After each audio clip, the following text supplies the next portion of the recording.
해당 시에 참여해 주셔서 다시 한번 감사드리고요. 지난 4월 달에 저희가 시작을 했잖아요.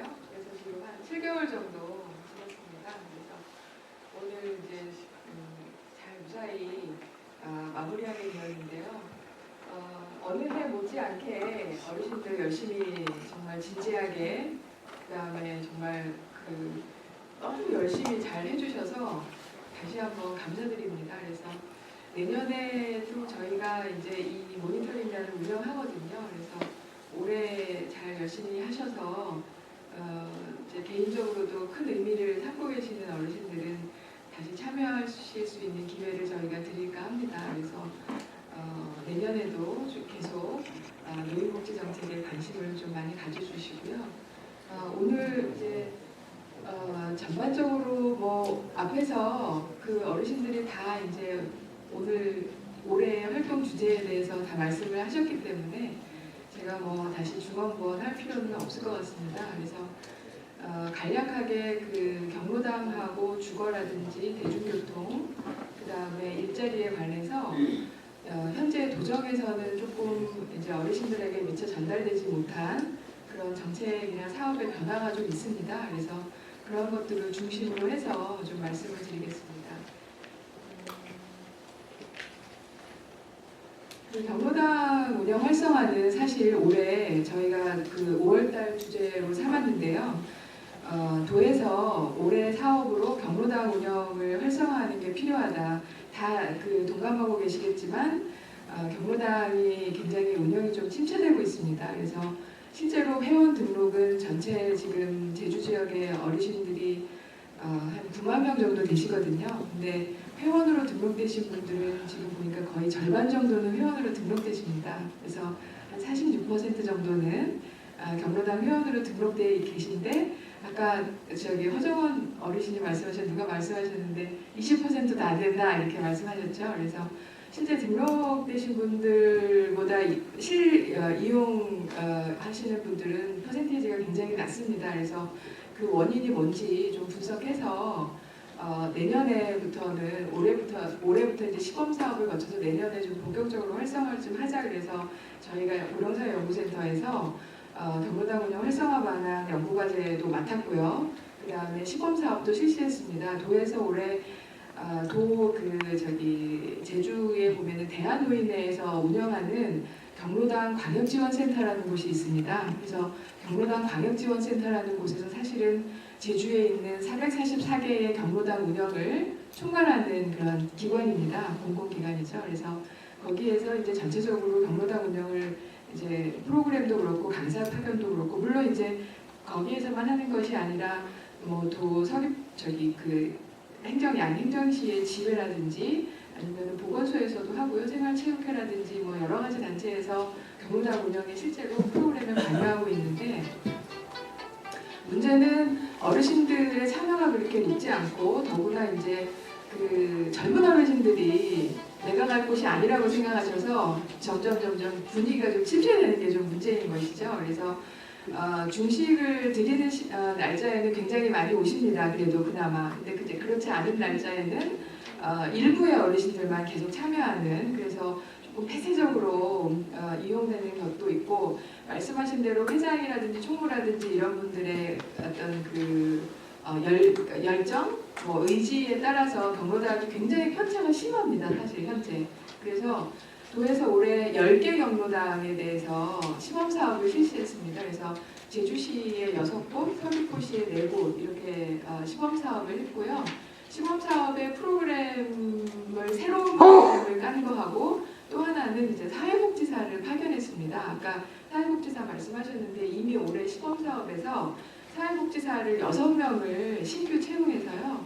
한 명은 이제 전체 사회복지사를 좀 이렇게 관리하는 그런 대장 역할을 하는 분이고 나머지 5분들은 지금 실제 시범사업 10개 사업소에 이렇게 한 분이 2개의 경로당을 이렇게 관할하는 그런 걸로 해서 경로당에 실제로 파견돼 계십니다. 사회복지사가 9월달부터 해서요. 올해 그래서 시범사업이라고 하는 타이틀에서 운영을 해보고 이제 종합적으로 평가해서 내년도에 시범사업지가 현재는 10곳인데 20곳으로 확대할 예정이고요. 사회복지사도 지금 11명인데 11명으로 더 확대해서 이제 운영하려고 하고요. 저희가 사실은 고령사회연구센터에서 새로운 프로그램으로 문해교실하고 요리교실하고 인문강좌를 운영을 했습니다. 지금 어르신들 가운데는 왜 그 경로당에서 이용하는 어르신들이 왜 책도 안 읽고 다른 화투 치고 말씀하시는데 실제로 이유가 좀 있습니다. 거기 사정을 좀 이제 보시면 지금 제주 지역에 물론 경로당마다 굉장히 편차가 다르고 이용하는 층이 다릅니다. 그래서 주로 이제 80대 이상의 어르신들이 많이 오시잖아요. 요즘에 경로당에 이제 그분들의 경우에는 우리나라의 경우에 이제 그 교육기회 자체가 아예 없었던 시절에 청소년기를 보내셨던 분들이시잖아요. 다 아시다시피. 그래서 굉장히 교육에 대한 욕구가 굉장히 크십니다. 근데 이제 그것을 경로당에서 받아들이지 않았었고 저희가 올해 이제 문해교실을 열면서 그것을 지금 7월 달부터 시작해서 운영을 했는데 굉장히 효과가 좋습니다. 그래서 글씨를 모르셨던 분이 지금은 좀 책을 읽는 단계까지 오셨고요. 그 다음에 이제 본인들의 이제 가슴 속에 있던 마음 속에 있던 이야기들을 시라든지 편지라든지 이런 걸로 해서 툭 표현하십니다. 그래서 그 작품들을 지난 11월 초에 경로당 전체 한마당 행사가 있었는데 거기에서도 작품 전시회를 했고요. 다음 주 화요일부터 한 10일 동안 도청 2층 1층 로비에서 작품 전시회를 합니다. 어르신들 꼭 한번 좀 오셔서 주위에 그런 욕구를 계신 분들 욕구 가지셨는데 사실은 이 문해교실 저도 시작하기 굉장히 힘들었습니다. 왜냐하면 주위에서도 많이 말렸고 실제로 배우지 못한 것을 좀 공개하는 것을 두려워하시는 분들이 많으셔가지고 그게 굉장히 어려웠는데 지금은 그런 건 아무런 문제가 되지 않는 상태가 됐습니다. 다 극복하셨고 그리고 이제 단순히 글씨를 안다, 글자를 안다 정도가 아닙니다. 이게 문해교실이라고 하는 게 제가 보니까 저도 뭐 예측은 좀 했지만 어르신들의 삶에 대한 어떤 자존감이라든지 적극성 굉장히 밝아지셨어요. 네, 그래서 저는 이제 경로당에서 일단 현재 복지관과 달리 이용하는 계층이 연령대가 좀 높습니다. 그래서 경로당을 오시는 분들은 지금 전체 444개소 굉장히 많잖아요. 이제 복지관은 지금 4-5군데 또 안 되죠. 지금 제주 안에서 노인복지관이. 그래서 숫자로 보면은 경로당이 이제 그 근거리에서 어르신들이 이용하기에 가장 편한 굉장히 좋은 공간입니다. 사실은. 그래서 문해교실도 하고 요리교실도 하고 그 다음에 조건이 되는 곳은 카페 같은 것도 좀 열어서 여러 세대가 야간에도 좀 개방하고 그래서 개방형 경로당으로 운영하면 저는 제주에서 굉장히 좀 그 어르신들이 적극적으로 잘 이용할 수 있는 그런 인프라가 될 수 있지 않을까 생각합니다. 그 444개소가 이렇게 무시할 수 있을 만한 숫자가 아니거든요. 사실은 가장 대표적인 어르신들을 위한 그 여가복지 시설이고 실제로 정부나 지금 저희 도 차원에서도 1년 예산이 굉장히 많이 들어갑니다. 실제로 그 경로당을 운영하는데 그래서 그런 실제 예산 대비 아직 현재로서는 좀 효율성이 좀 떨어지게 이용되고 있는데 그 이용률을 좀 높이는 것이 올해 시범사업을 통해서 좀 올 연말에 평가를 내리고 내년도에는 조금 더 활성화될 수 있지 않을까 기대하고요. 그 모니터 해주시는 어르신들 여러분도 지금 경로당에 대해서 각각 그 본인 살고 계시는 지역에서 관심이 많으시잖아요. 그래서 계속 모니터를 좀 해주시고 좋은 의견 있으시면 내년이라도 계속적으로 저희 센터에 의견을 주시면 저희가 도라든지 경로당 광역지원센터에 전달을 해서 더 좋은 그런 공간이 되도록 노력을 하도록 하겠습니다. 두 번째는 이제 독거노인 주거 문제인데요. 주거는 앞부분에 임태봉 국장님께서도 말씀하셨지만 제주가 제주시는 장애인, 그 다음에 서귀포시는 어르신들 대상으로 해서 지역사회 통합돌봄, 이게 이제 영어로 하면 커뮤니티 케어라고 합니다. 그게 선도 사업에 복지부에서 하는 게 두 양행정시가 다 선정이 됐어요. 덜컥. 그래서 이제 전국에서 다 응모를 했는데 제주시가 양행정시가 다 되는 바람에 서귀포시는 본격적으로 올 10월부터 지금 커뮤니티 케어 지역사회 통합돌봄 사업을 지금 시작했습니다. 그래서 거기서 제일 중요한 게 뭐냐면 주거 개선 문제예요. 왜냐하면 커뮤니티 케어라고 하는 거는 핵심이 잘 아시겠지만 본인이 살던 집에서 동네에서 가능한 한 오랫동안 재가 서비스를 받으면서 사시는 것을 목표로 하거든요. 시설이나 병원에 가는 게 아니라. 그래서 집에서 오래 살려면 어르신들이 점점 나이를 들어가시는데 거기에 맞게 조금 구조가 변화돼야 돼요. 문턱이 없어진다든지 아니면 뭐 보조 손잡이가 필요하다든지 뭐 그 말씀드렸듯이 낙상 사고가 제일 많이 발생하는 건 밖이 아니라 실내입니다. 그래서 실내 미끄럼 같은 것들을 좀 방지하는 이런 장치들을 지금 하려고 서귀포시는 지금 집수리 개선단이 지금 일을 하고 있습니다. 그래서 올해 12월까지 추진을 해서 이게 이제 2년간 선도사업 기간이거든요. 그래서 2년간 선도사업을 하면 제주시에도 아직은 결정이 안 났지만 더 확대될 거라고 생각하고요. 그런 차원에서 주거는 굉장히 핵심적인 그런 영역입니다, 사실은. 그래서 앞으로 계속 관심을 가져주시면 좋을 것 같고요. 그 다음에 이제 커뮤니티 키친이라고 해서 이제 혼자 사는 분들이 영양 불균형이 굉장히 심해요. 그래서 잘 아시겠지만 어르신들이 좀 혼자 계시면은 그냥 대충 식사를 때우시거나 아니면 걸으시거나 그런 경우가 많은데 노년기에도 단백질이라든지 지방이라든지 이게 굉장히 필요하거든요. 영양 균형이.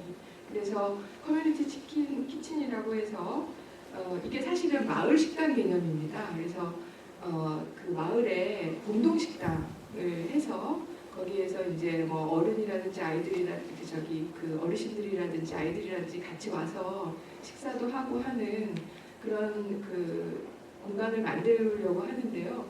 서귀포시에서 지금 제가 알기로는 남원에 있는 행복주택이 있습니다. 어르신들이 주거하는 거기에서 시험적으로 올해 그걸 시도합니다. 그래서 거기에는 독거노인들이 주로 계시지만 물론 부부 어르신들도 계신데요. 주로 독거 어르신들인데 그 부엌을 같이 공동으로 해서 일주일에 이제 한 번 정도 같이 이렇게 식사를 이렇게 해서 영양을 좀 맞춰가지고 하는 작업을 시작한다고 합니다. 저는 이런 형태의 프로젝트가 다른 지역에서도 좀 많이 좀 시도되었으면 좋을 것 같아요. 예, 그래서 그런 사업이 되고 있다라고 하는 걸 말씀드리고요. 그 다음에 이제 어르신들이 굉장히 많이 굉장히 활발하게 제안을 해주신 분 중에 하나가 이제 도로교통 분야예요. 그만큼 이제 아마 체감할 수 있는 그리고 일상적인 생활하고 굉장히 연관이 많아서 그럴 것이라고 생각하는데 사실 어르신들 제가 매주 화요일 날 라디오에 나갑니다. 제주교통방송이라고요. 그래서 거기에 나가서 9시 반쯤 합니다. 네. 네. 그래서 제주시는 105.5고요. 서귀포시는 아마 106.5인가? 뭐 그럴 텐데요. 제가 이 말씀을 드리는 이유는 거야 제주교통방송이라서 그런지 제가 이번 달에 어르신들이 이거 모니터링한 도로교통 환경에 대해서 꼼꼼하게 그 교통방송에 가서 말씀을 드렸습니다. 방송 제작자분들이 굉장히 관심이 많으시고 제주 어르신들이 모니터링으로 활동하면서 이런 결과를 내주세요 하고 굉장히 놀라시고 이렇게 좋다라고 말씀하십니다. 그래서 어르신들의 활동이 얼마나 의미가 있는지 사회적으로 다시 한번 좀 알아주시면 좋을 것 같고요. 그래서 도로교통은 사실 앞에서도 다 지적을 했고 저희가 이제 연말에 보고서로도 제출을 할 예정인데요. 굉장히 아직도 개선되어야 될 과제가 많고 말씀드렸듯이 지역사회에서 오랫동안 살아가려면 도로교통 보행 환경이 1차적으로 정비가 되어야 됩니다. 그래서 이 부분에 관해서는 좀 개선이 안 된다 그러면 지속적으로 좀 제안을 해주시면 좋을 것 같고 한 가지 제가 말씀드릴 거는 요번에 보니까 그 행복택시에 대해서 어르신들이 약간 제도가 제대로 잘 홍보가 되지 않은 부분이 있어서 말씀을 드리면 이게 이제 연 24회죠. 예, 연 24회 한 번 쓰실 때 7,000원. 근데 이제 7,000원만큼의 거리를 가면 제일 경제적으로 잘 쓰신 거고요. 만약에 4,000원밖에 못 썼다 그러면 나머지는 거슬러 받지 못하십니다. 예, 그래서 그거는 그냥 제도 자체가 그렇게 설계되어 있어요. 현재는. 그러니까 거기에 대해서 불만이다 뭐 이렇게 말씀하신다기보다는 오히려 현재 제도를 조금 잘 이용하시는 방법으로 해서 7,000원의 거리만큼만 이용하시고 조금 거리가 좀 닿다 그러면 대중교통 다른 수단을 이용하신다든지 그러시면 될 것 같고 택시를 호출하잖아요. 콜택시. 예, 그러면은 7,000원 안에서 1,000원이 콜비로 좀 포함이 됩니다. 그래서 실제로 이용하실 수 있는 거는 6,000원 정도 좀 작아지는 거죠. 예, 그거가 있고 그 다음에 이제 카드 결제를 거부하는 사례가 조금 있는 것 같습니다. 실제로 그런 경우에는 통신의 장애 때문에 실제로 문제가 돼서 이제 그 기사님들이 거부하는 경우도 있지만 현금을 원하셔서 그런 경우가 있는데 그런 경우에는 도에서 번호를 좀 메모를 하셔가지고 아니면 뭐 사진을 찍으신다 그러시든지 해서 제보를 해주시면 이제 그 벌금이 조금 부과가 되십니다. 그분들이. 그러니까 좀 약간 경종을 울리는 차원에서라도 왜냐하면 이용자들이 이게 제주 어르신들이 좀 그 굉장히 이제 권리 의식이 혹은 이게 앞마디 보면 안 되는 거구나라고 하는 걸 좀 보여주셔야 될 것 같아요. 그래서 있는 제도는 조금 잘 활용하시면 좋을 것 같고 그 다음에 그러니까 동지역하고 읍면지역은 조금 이용 횟수를 달리하는 것도 어떨까 싶습니다. 왜냐하면 읍면지역은 대중교통이 사실 동지역보다는 좀 인프라가 굉장히 취약한 것이 사실입니다. 그래서 경로당 몇 번 왔다 갔다 하면 24번을 다 쓸어버리신다 그러셔서 연내 조금 횟수를 늘려주셔서 좀 좋겠다 이렇게 말씀하시는 분들일 수도 있어서 저희가 실제로 그 부분은 적극적으로 제안을 하려고 합니다. 예, 그래서 그 제도에 대해서는 좀 정확하게 알고 계실 필요가 있을 것 같습니다. 그래서 그런 오해가 조금 없으셨으면 좋겠고요. 그 다음에 마지막으로 일자리는 이번 달에 지금 하셨는데 아직 일부만 저희가 이제 활동지를 이제 받아서 봤는데 앞부분에 그 어르신들이 다 말씀 잘 해주신 내용들 그런 내용들이 담겨 있을 거라고 보고 저희가 지난 월요일 날 일자리 자원조사 보고회를 저희 센터에서 저희 연구원에서 했습니다. 그래서 이 자리를 빌어서 그때 많이 그 보고회에 와주신 어르신들께 다시 한번 감사드립니다. 예, 저희가 그 보고회를 하면서 올해 저희 센터에서 지금 그 고령화 비율이 급격하게 높아지고 있고요. 서귀포시는 2022년이면은 지금 3년밖에 안 남았죠. 2022년 되면 어르신들이 20% 비율을 넘어요. 그래서 5명 중에 1명은 어르신이 됩니다. 2022년도에. 그래서 평균 수명도 늘고 그 다음에 어르신의 비율도 늘기 때문에 지금 노인 일자리는 사실 정책 가운데 핵심적인 정책이기도 하고요. 제주 어르신들은 또 다른 지역보다 유달리 제가 보기에는 경제활동 참여 욕구가 높으신 것 같습니다.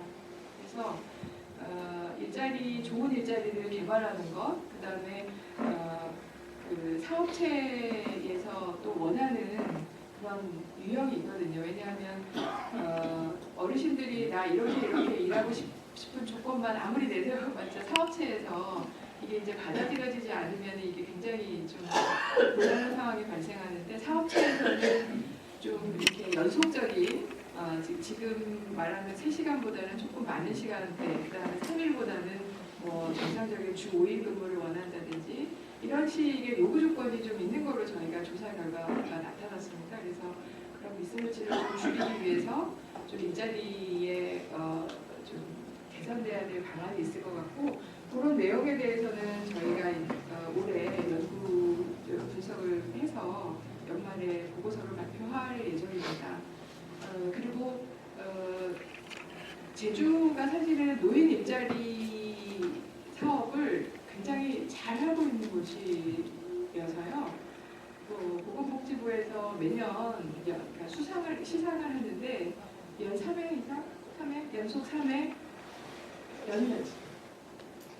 연간 7년 시상.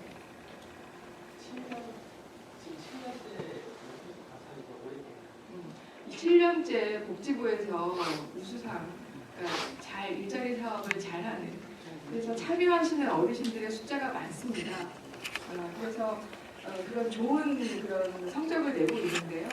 내년에는 정부에서 80만으로 지금 일자리를 늘린다고 해요. 노인 일자리 사업만으로. 그래서 제주 지역에서도 일자리가 늘을 거라고 생각하고, 제주 지역의 고령자 친화기업이라고 있는데요. 어제도 저희가 잠깐 다녀왔지만 그 탐라도서관 근처에 시니어 손맛집 식당을 개설했습니다. 그래서 어르신들도 한번 방문을 한번 해보시면 좋을 것 같아요. 그리고 제주시청 앞에도 그 식당 어르신들이 하는 식당이 있습니다. 그래서 앞으로는 공익형 일자리보다는 그렇게 어르신들이 직접 일자리를 창출하고 창직하는 방향으로 해서 경제활동 참여가 늘어나는 방향으로 지금 가고 있기 때문에 그런 것들도 좀 유념해서 보시면 좋을 것 같습니다. 제가 말씀드릴 부분은 이제 저희 이제 모니터링 활동과 관련해서는 여기까지고요. 이제까지 올 한 해 동안 정말 너무 열심히 해주셔서 저희 센터 정말 감사드리고요. 저기 백세를 살아보니라고 하는 책이 최근에 백세를 살아보니 백세의 거의 다 가실 어떤 원로 학자께서 말씀하시기를 인생이 정말 60세부터 시작되는 것 같다. 그리고 60에서 75세까지가 가장 인생의 보람찬 기간이다 이렇게 말씀하셨고 85세에서 86세까지도 계속 성장하는 것 같더라 이렇게 말씀하시더라고요. 그래서 아까 이제 어떤 분도 말씀하셨지만 내가 노인이 된다는 게 굉장히 낯설고 피하고 싶고 그리고 되도록이면 이제 노화를 늦추려고 저희 모든 사람들이 그러는데 사실 이제 그게 노인에 대한 노년에 대한 어떤 부정적인 이미지가 강해서 그런데 실제로 살아보면 그렇지 않다라는 거고요. 앞으로는 사실 이런 부정적인 관념을 가지고는 고령 사회를 살아가기 조금 어려울 것 같아요. 그래서 되도록이면 이 노년기가 좀 지금 말씀하신 대로 어르신들이 건강하고 활기차게 생활하실 수 있는 그런 여러 가지 활동을 찾아서 하시면은 뭐 그렇게 크게 두려운 그런 인생기간은 아니지 않을까 싶습니다. 감히 이제 어르신 앞에서 제가 말씀을 드리는 거고요. 정말 이제 올해 너무 열심히 해주셔서 감사드리고요. 지금 사진이 좀 마음에 드셨는지 모르겠습니다. 예, 저희가 마음에 드셨습니까? 네. 최고예요. 저희 김도희 연구원이 밤새도록 어르신 한 분 한 분께 뒤에 이제 전달하는 메시지가 있습니다. 우리 김도희 선생님이 한 분 한 분 어르신께 건강하시고 행복하시고 이렇게 손글씨로 예,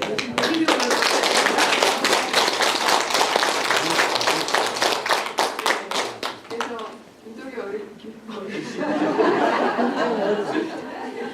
김도희 선생님도 올해 정말 어르신들 한 분 한 분께 다 애정을 갖고 좀 잘 운영해 주셨고 저도 그 덕에 어르신들하고 좀 기쁘게 잘 만났습니다.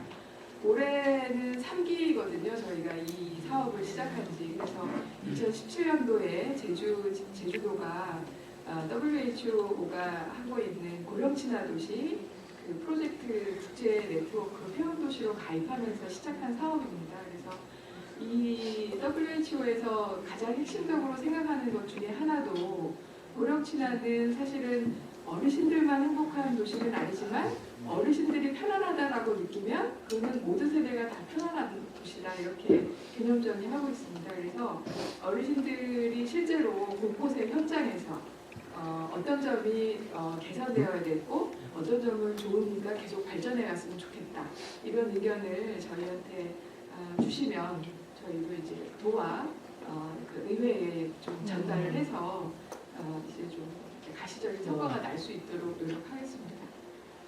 감사합니다, 어르신들.